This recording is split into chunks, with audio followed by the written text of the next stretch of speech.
We are recording live here, guys. Guys, what's up? Super stoked today. Our guest. We're first of all, we are just like, it's a pleasure to have you, man. We are super freaking hyped.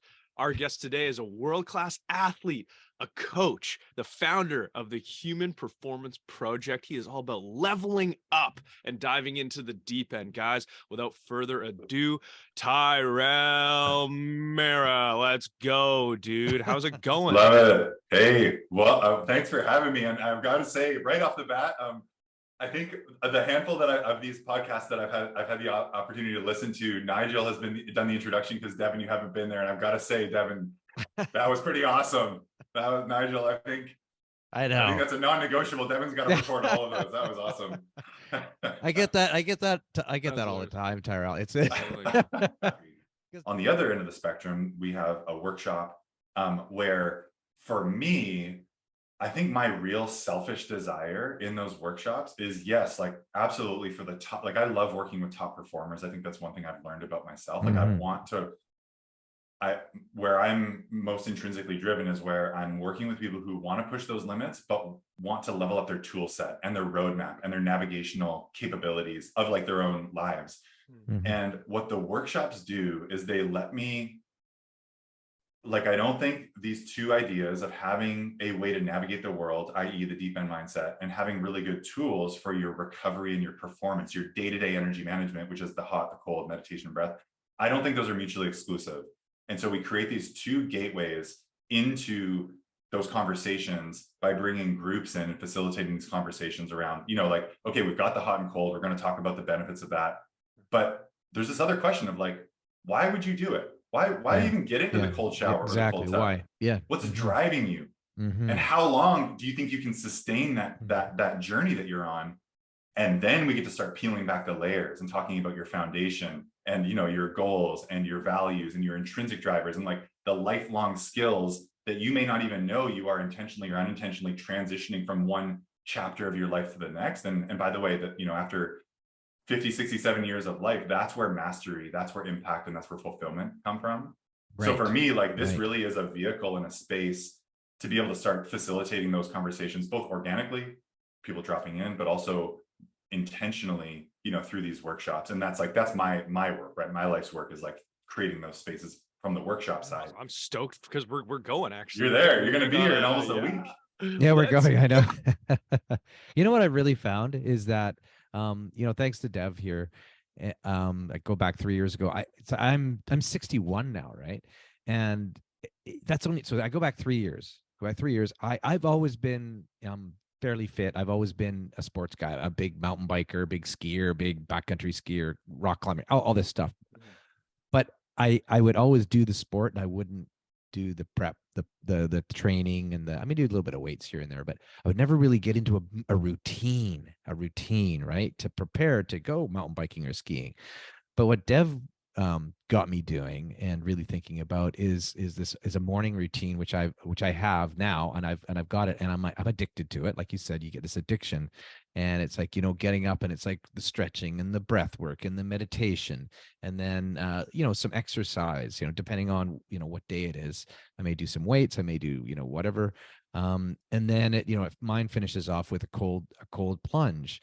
And I don't get my coffee, not allowed to have my coffee until I've done all of that. And it's a treat. Like, I know I'm sitting in there freezing, and I see the coffee up here spinning in my mind, this nice hot coffee. And that's it. And then I get out, and Reiko does it too. My wife does it. She goes kickboxing almost every day of the week. It's getting to be a bit crazy. Got to calm her down a little bit because she wants to practice on me too much. And we're way past that. Right, Dev? And then, but I really found that if I had only found out about a morning routine 35 years ago, 40 years ago, oh my gosh, how different, I would have been, it would really help shape me at a much younger age. I find it so important to get into this, this morning first thing. If you people are like, I can't do it, I'm too busy. Well, get up a little bit early, get up an hour earlier. There are actually no excuses. No. And I was always making excuses. And now it's like, if I don't do it, if I go away somewhere and I'm, and I don't do it, I feel off. And I see that that's what you guys are doing, is you're kind of bringing people in and showing them what the possibilities are, and they're all walking away feeling like $1,000,000, like they're feeling incredible. I mean, I came out of your workshop, I do this every day, but I don't Yeah, go, like, we did like 3 different plunges and 3 different saunas and the breath work and everything. And then I know my oldest son Dylan had just come back from New Zealand for that's 2 right. years, and he was having a gathering at our Big house, like party. 20 of his friends. He had a big party. Well, I walked in here and I was just like, "Hey, dudes, how's it going?" Like, I was floating, and I'm like, I was on a different planet, And they're like, "Hey, Nige, how's it going?" I'm like, "Oh, yeah, I'm good. Give me like an hour to get my brain back Come on. back to earth. Don't even hand me a beer yet, because I can't even. There's no way I could drink." And it's just like, because I'm just floating, and it was the Yeah, most euphoric. incredible euphoric. Yeah, it was a euphoric. It was really, really incredible. So yeah, Devin, yeah. I'm curious on your side, like how has your ritual evolved as you found like Wim Hof and you're kind of navigating life? What does that look like for you? Yeah, I think it really helped me because I feel like all of us, we have like an overactive mind. And I always tell this to people who have like, because I'm like dyslexic and ADD, but I'm always just thinking of something. My brain doesn't really go to sleep. I have trouble sleeping sometimes just because I'm just thinking of like a million things. Almost to the point sometimes where you're like, I have a million things I'm thinking of and a million things to Mm, do, that you almost do that. Sometimes I end up doing like nothing. And I'm like, well, what am I doing? Like, well, okay, so I had no way of just like turning that off and like finding a way. Everyone's like, why don't you meditate? I was like, because I sit down and what do I think? I'm trying to think of like black, black, black. But then I'm like, oh, this song comes into my head. Oh, that's pretty cool. Or doing this thing. Or that'd be a really cool outfit to make. Or should we do that for this show? Or should we not do that for this show? Like, should we, what type of gas can we use next? Anyways, there's just like so many things in my head. And I think when I first found Wim Hof, one of my buddies introduced me, Kyle Kamakichi. Shout out Kyle Makichi, killing it. Kyle. And he was like, "There's this dude Wim Hof you should check out." And he's just all, I'm like, "What are you talking about?" He's like, "You just get in the cold water, and you know what we'll do." So we met this guy, and he was one of the guys who lived in the neighborhood, hockey player, NHL guy now, legend. And he was like, they ran into him, they're like, "How do you just like keep going?" He's like, "Because I go in the canyon when I'm home. I go in the canyon 10 minutes every day." And we're like, that's 10 wow. minutes in the canyon. So Kyle's like, "Let's go in the Oh, canyon he for was 10 he was minutes. doing that, was he? Oh Yeah, wow, I so didn't I'm know feeling that. Oh like gosh. hyped up by Kyle because Yeah. he's just that kind of motivating guy. And he's just like, "Let's go in the canyon, 10 minutes, Dad. Like, we can do that." And we're like yelling at each other, like, "Ah, ah." And then I realized, like, when I came down to like a calmer state, instead of us being like, "Oh, because like I need that too." I get in, and sometimes I get a little like samurai, like get pumped, like Yes. go, or turn into like the Samoan rugby player. Ah. And then Oh, sometimes, but then I find like the calm with the storm, like really relaxing into it. And then I realize, like, oh my God, what am I thinking of right now? Nothing. I'm thinking wow. about being so damn cold, I guess, that I don't, Yep. it's just like, it's a pain, but a relief, but it's kind of like getting tattoos for me. It's like therapy. I'm Mm, just trying to manage through getting through another, just like another whip, just another, yep. Yep. and it's like that journey that gets you to this place of, oh my God, I think I might be meditating now. So that's what it did for me. Oh, It just everything went shh. And it's like, just, you have to be so present right now, that's right. regardless. And that's the best way. I think it's so good for them because it forces people, I don't want to go and get in the cold water. Oh, you guys are crazy for doing that. I'm like, well, do you suffer? Do you like have an overactive mind? Do you have problems sleeping? Do you, oh yeah, oh, I'm stressed about this and this and this. And they're, oh, don't have an overactive mind. And they'll proceed to tell you how they're stressed about 10 things that happened in You their got day it. and 10 more things that are going to happen. I'm like, okay, well, it sounds like you are. And most of us are, because it's just society that we 100%. live in right now. And Vancouver's a crazy place. And it's, it's such a beautiful and it's an awesome place, but there's a lot of stress. There's a lot of stress going around. So I say, like, get in the water. And then when you finally get that person to push themselves to do it, they're like, oh my God, I get what you're talking about. I'm in this place of such calm and bliss that I've never been, because Mm, I'm just so focused on being here with the breath, or being here with the feeling of uncomfortability, and working through it. And then when you get to the point where your body goes, actually relaxes, and you kind of feel that numbing warm feeling, then you've I feel like that's right. That's your whole thing, right? That's the wall is the getting it, or the sorry, getting up on the high dive is like, okay, I'm gonna decide I need to intentionally get into the bath. Getting that's into the right. bath, that's like the full send off the cliff. Yeah. Yeah. Oh, and Yeah. hitting the water is when you find that place of like, oh, like I'm not gonna die. And I Yes. did it. I did the jump, and I intentionally got in, and I did the scary thing, and now here we go. And yeah, And unequivocally, when you mm, ask somebody the first time that they get out of the cold water, how do you feel? It is like, I can't believe I did that.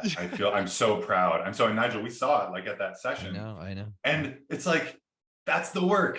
You've Yeah. just leveled up everything. Like there's all these physiological things you've leveled up that you don't even know, but you have more confidence in yourself right now, having spent those last 2 minutes doing that thing. And you get to take that with you for the rest of your life. Like, that's amazing. That's amazing. Absolutely. And then you chase it a little. Yeah. Colder, longer. Yeah, totally. And then I think it's like, it's then I think the thing that I get excited about is using, like, the cold is only one of many, like what I would consider them like performance and recovery modalities, because really the goal is now, okay, I've got this tool that I can access anytime, as long as I have a cold shower, cold tub, a lake, a body of water nearby, as long as I can be safe and all those important things. I now can take that, and because there's this bigger thing that's happening, which is called life. And I get to choose now for the, all the minutes of the day that I'm not in the cold, how am I choosing to spend my time, energy, attention, focus, what goals am I pursuing? And the cold then becomes another tool in my toolkit to be able to sustain the journey, to keep my head above water in the deep end a little bit longer, because like the big picture of this, and like, I think where I get really excited about the magic in life happening is the longer that we can stay in the deep end, you get to, that's where flow happens. That's where we get to embrace and really struggle through challenge and adversity. And by the way, like when you get out of the deep end, whether it's after failing to pursue the Olympics or Division I, or a corporate goal that you've all of our chapters in life, you have this moment to like pause and be still. And I actually think, like, so for me, it's like there's a visual of this iceberg and it's called the pause. Yeah. And I would say almost all of us skip it, because our society, Devin, to your point, tells us like, no, you got to be pushing and crushing and like your next goal and your next post. But it's like, no, like you just did something amazing by keeping your head above water in the deep end for days, minutes, weeks, months, years, decades. But you haven't, the growth doesn't happen there because you're in survival mode, which is good. The growth happens just like when we strength train, when you're pausing, when you're recovering, when you're sleeping, right? So all that conscious cognitive, experience that we went through, that pause, that moment to reset, recover, and sometimes it could be weeks and even months if you're going on long, decade-long journeys. That's where we get the growth. That's where we get to like unpack and peel back the layers of that experience and pull out the values and like the new, kind of like the new foundation that you're putting on your like, foundation of your life. It comes when we just take a moment to like let it all sink in and really do intentional reflection around the journey, which like for me, I'm still reflecting on that, rite of passage when I was 12, and I'm still reflecting and pulling learnings out of my, expedition for discus in the Olympics. But that's just as important as like pushing, right? Is like the permission to stop and pause. Wow. Yeah. Wow, I love it. I think that if we're going to get any nuggets out of today, which there's a whole ton of them, I think for me, that's probably the biggest thing that you said right there, is the pause after pushing yourself so hard. And it's so true that we as humans, we do that. Like, it's like we push, and then we have a, whatever it is, a failure or whatever, we can't quite, and then we kind of, oh my gosh, what's the next thing? And then you run off and you just go. It's like that pause and reflection and like you said, unwrap it all. And And there's a like, I think that word permission is like, yes. So I've latched onto that because I can see it. I can see like intuitively we don't feel like we have that. And I think where I learned, again, these are the things that I've learned along my journey that nobody told me, nobody prepared me for, but now they are archetypal, right? Our nervous systems, the way our bodies are wired are, and I just use that word archetypal, meaning it's the same. It doesn't matter, race, origin, ethnicity, color, where you live. Things are happening the same way inside of us. And for me, the way that I lived the experience was I would have these huge runs towards like basketball provincial championships, or big like preparations for board meetings and like executive meetings in the work world that you plan for and prepare for weeks or months. And I remember when you would go and you'd have your day of the event or the day of the presentation, for me afterwards, I'd be in like full flow, right? Like I love it. Like I'm like buzzing on fire. That's like my flow state. But then after, I would have this huge dip, this crash, right? Like, and I would actually, especially after some of my big athletic events, I don't want to get out of bed for like 3 days, like full like depression.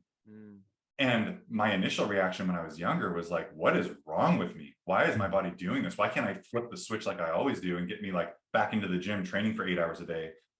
But that's how our bodies work, right? Is our nervous system, our central nervous system, like needs time to come back up to like homeostasis but the default mindset, I think, for a lot of us, is certainly in my generation and the generation coming up after us, is like, Yeah. no, you push through that, you grind and you get back on, and you're actually undermining your greatest opportunity to learn and grow by sitting, like, letting yourself fully recover, and then just sit. And like, you don't need to, like, life is happening right now. You don't need to Yeah. rush off to something. And actually, if you spend some time asking yourself some really intentional questions, the benefit will be when you do pick your eyes back up and look for the next high dive on your horizon, it will be on a stronger compass heading than you had previously, because you know more about yourself and you can make Right. a more sure bet, right, as you go and climb up for whatever the next deep end is, in your life. So yeah, it's all connected. It is. I mean, and going into the business world too, we lived like that for years and years and years, where it'd be like you just pushing, and you're working, you're trying to get a project, like you're trying to get your proposals together and make That's sure right. all your costing and everything is whatever, and then you kind of put it in, and then you wait, and then you get it, and then you get the contract, and you're like, yeah, and then off you go, and you start building and doing all this stuff, and everybody is like, sleeping under their desks, and you're just like, this is, and then everything's finishes, and then it's just like, as opposed to just taking a break, or even having sitting down and having a review of what happened, Debrief. a debrief. It's like full on, well, what's next? Let's go. Let's Bam, bam, go. bam, bam, bam. But like 25 years like that. Like we were just like hammering, hammering, hammering. And then I'd sit in the shower every morning. I never forget. I get in the shower every morning, and I'd sit there and I go, okay, okay, okay. What's the day today? Okay. Okay, we're gonna have to let this guy go. Oh, there's not enough. Are we gonna be able to make payroll? Oh, we're gonna have to. And then boom, off you Heavy. jump out of the shower. You wouldn't even dry yourself off. You'd go, and and it would be constantly, year after year after year after year after year. And like what you're saying, I mean, our body is telling us something, and so that, I mean, that's absolutely key. It's Yeah. another thing. If I knew this stuff 30 years ago, wow, things would have been a little bit different, I think. Yeah. Yeah. Better yet, you know it now. I know it 100%. I now. was going to I say, know it now. you both have created this platform, which is the biggest gift, right? And Nigel, you couldn't have Yeah, done this which is had you not gone tremendous. through the journey and all the chapters, right? The ups and the downs and like the challenges Yeah. that brought you here, right? Yeah, all of us would not be sitting here right now having this conversation unless we'd gone through everything that we've been through, Yeah. right? Which is true. Yeah. Beautiful. Yeah. Wow. Okay, so I really want to get people out to your farm there, in the Lower Mainland here in Vancouver, British Columbia, around Yeah. the U.S., Canada, Europe, wherever you are. It's a really incredible program that you guys have going there, and it'll change your life. I swear to God, it'll change it. It's changed my life. It's changed Devin's life. It's changed our life for the better in so many ways, and it really kind of, again, it helps rewire your brain. It helps you get your mindset, gets a different mindset, and life is a whole lot better. So Yeah. Well yeah, said. yeah. So yeah, That's any awesome, man. further things anybody wants to just throw in there? Dev, you got any little? Well, I'll just say, yeah, thank you so much for coming on. And we'll put everything in the link to the description of the video if you want to check out more things. Tyrell, which you do. So check it out. And yeah, any last question, any last final thoughts from you, brother, before we go here? Yeah. I think, I mean, obviously the wellness den and what we're doing out here is, frankly, open anytime. And really what I mean by that is like, my wife and I, and certainly the journey that I'm on with the Human Performance Project and the Deep End Mindset, and obviously gathering people here is like, it's just that, it's a journey. And so every conversation we get the privilege and opportunity to have with folks who are curious, are intrigued, are maybe scared, or want to like go a lot deeper and actually like, because the whole other side of the work that I do is like do long-term coaching engagements one-on-one with Yes. individuals where we do Yeah. like a mild dive deep into the deep end, in that framework. And so I think for me, it's like, it's pretty easy to find us online, and we are just a call, a text, a message away. And that's where the conversation starts. And that's, basically why I'm alive living, is to have those conversations. So really appreciate, just having the opportunity to have a bit of that discussion today with both of you. It's really, it's super cool having you on, and we're just blessed to have you here, and also it's somebody that's done it. Like you've experienced a lot of this stuff, and now to be, showing people, Yeah. how they can improve themselves and whatnot. I think it's just fantastic, and your location's great. So yeah, like Devin said, we're going to put all of the contact information in the in our little blurb below, and yeah, we want everybody to connect with you, and hey, come on out, Yeah. come on out and do it. Yeah, Love yeah, it. Thanks, yeah. you guys. Cool. So Thank grateful. you. Yeah. No, thanks, Tyrell. It was fantastic.